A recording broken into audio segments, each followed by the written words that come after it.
Hey, what's up everybody? This is Guillermo Auto. This is going to be a tutorial on how to replace the window master switch because it drops and sags in the door. I'm going to go ahead and show you what's going on. Basically, when I go to press a button, these just sag in the door, and then you know, it's kind of difficult to push sometimes. So I'm going to show you what causes that, and I'm going to show you how to replace it. So let's take out this Phillips head right here. And then once you get that off, you're going to pull this up. It has these tabs with the purple clips on them. Don't lose the clips. You should just be able to pull it straight up.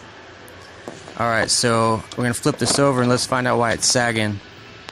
So it's plugged in. Basically right here in the front, you can see the blue master part switch is broke, and that's why it moves. It broke off where it's mounted to it. Now sometimes this bezel piece is broke too, so you got to pop this off and look. Sometimes this little pillar part is broke.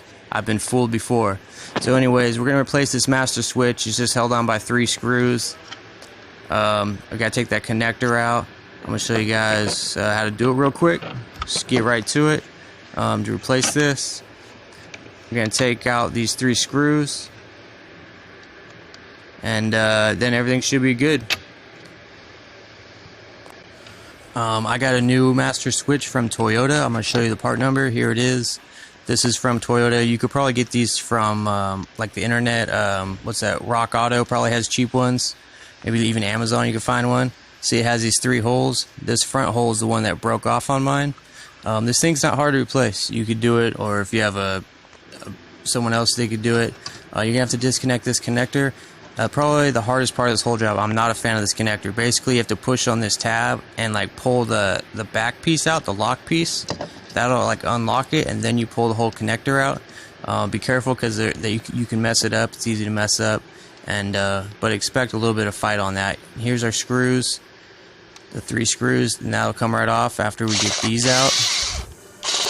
Now, remember, like I said in the beginning of the video, it could be your master switch or this bezel piece, so find out which one first. But anyways, here's where it's broke on my master switch.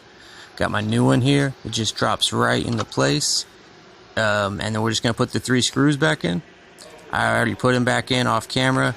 Now the connector, it goes in one way. Make sure you have it didn't go in the right way, and you push it in, and it should just lock in like this.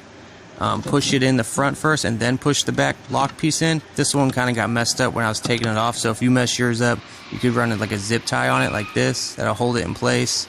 Hopefully you're not a dummy like me. Okay, so I got this in, and then just push this back in. Make sure the clips are lined up. Make sure the pink parts are on the clips, and then put your Phillips in. And that's it, guys. We're just going to test it out. See, my lock's working right there. My windows work. And that's it. So I hope this video helped you out. Please like, comment, subscribe. Any additional information in the comments is appreciated.